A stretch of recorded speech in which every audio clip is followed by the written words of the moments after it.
गठबंधन की राजनीति। विवाह का गठबंधन जन्म पत्रिका के गुणों के आधार पर होता है।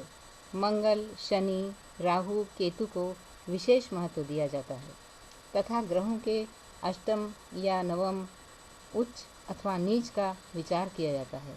साथ ही एक ही घर में बैठे दो स्वग्रही की दृष्टि का जायजा लिया जाता है कि वे एक दूसरे को मित्र भाव से देख रहे हैं अथवा शत्रु भाव से, इसका भी विचार किया जाता है। राजनीतिक दलों का गठबंधन भी कुछ इसी प्रकार का होता है। हाथ उठाकर अथवा मतदान के द्वारा समर्थन जताना मानो पत्रिका मिलाने के बराबर होता है। समर्थनदाता दलों में मौजूद विभिन्न पावरफुल नेताओं का महत्व कई बार सत्ता दल के शीर्षस्थ नेताओं के बराबर या कुछ 21 ही हो जाता है। दानी नेताओं का समर्थन वापस लेने की धमकी बड़ी कारगर सिद्ध होती है। अतः सत्ता पक्ष द्वारा उनका मान मनोबल प्रारंभ हो जाता है। इस काम के लिए बाकायदा संदेशवाहक भेजे जाते हैं। रूठे हुए नेता या नेत्री को कभी पद देकर तो कभी उनकी कोई मांग मानकर प्रसन्न किया जाता है। कभी एक ही दल के दो नेता स्वग्रही होकर भी शत्रुभाव रखते हैं। फलस्वरूप उस दल का विभाजन हो जाता है। शाखा, प्रशाखा, उपशाखा होते होते उसका मूल स्वरूप ही और सिद्धांत ही चौपट हो जाता है। विभीषण तो हर युग में होते ही हैं।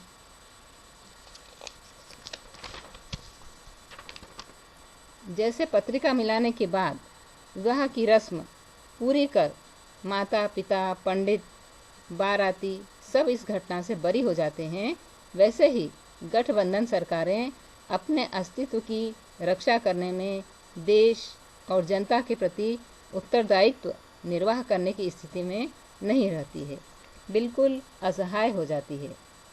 क्योंकि शरीरम एव खलु धर्म साधनम, यदि कुर्सी नहीं रहेगी तो देश सेवा का कार्य कैसा होगा। पहले कुर्सी स्थिर रहना चाहिए। गठबंधन के बाद प्रायः दंपत्ति में प्रेम और सौहार्द के साथ साथ तीखी नोकझोंक और अशोभनीय दृश्य भी रेखांकित होते हैं। खट्टे मीठे अनुभव प्राप्त करने और गृहस्थी की गाड़ी खींचने के अलावा बेचारे दंपत्ति के पास कोई चारा भी नहीं होता है। पति पत्नी हमेशा एक दूसरे पर अपने अपने रिश्तेदारों के प्रति विशेष मोह का अर्थात कम्युनल होने का आरोप लगाते रहते हैं तथा स्वयं को सब रिश्तेदार संभाव यानी सेकुलर होने की उद्घोषणा करते रहते हैं। कभी नाव पानी पर तो कभी पानी नाव पर। नादान बच्चे हिचकोले खाती नाव से डरते रहते हैं।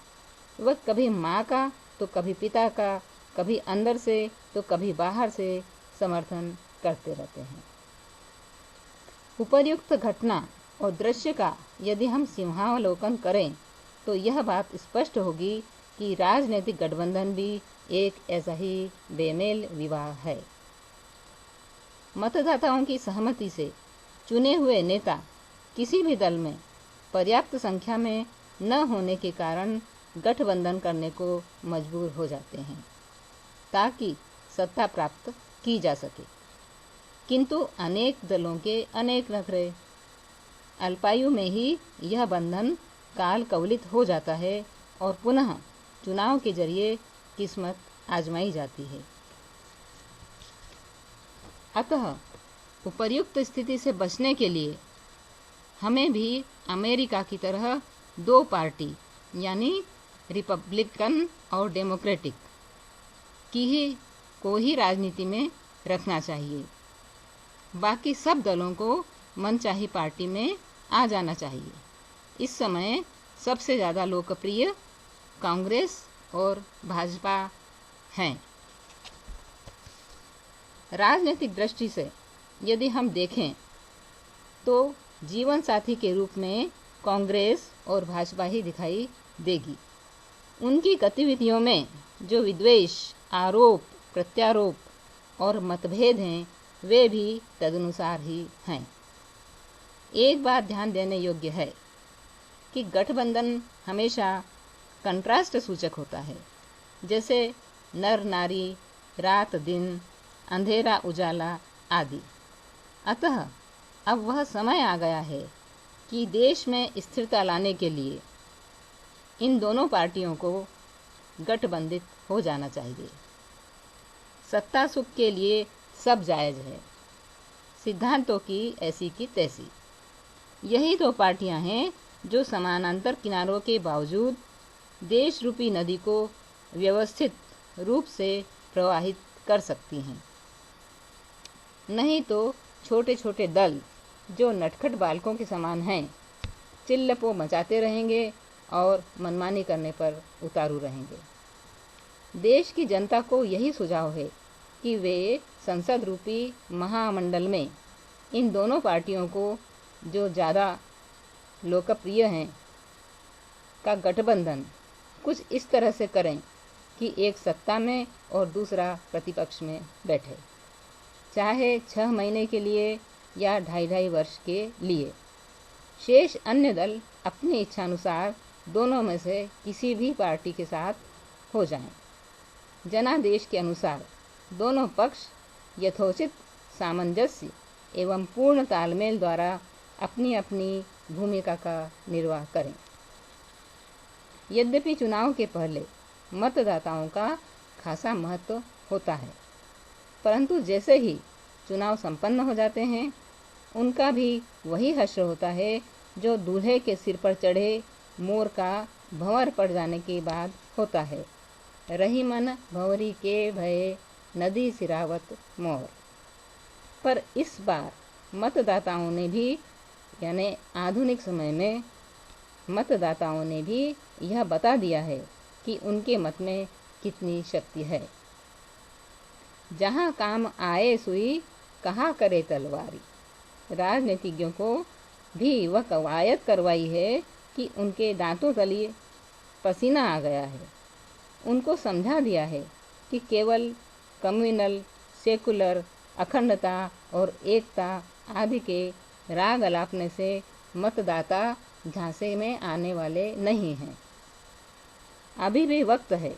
दूरदर्शन, अखबार आदि के द्वारा अपना तमाशा दिखाने से नेताओं को बाज आना चाहिए।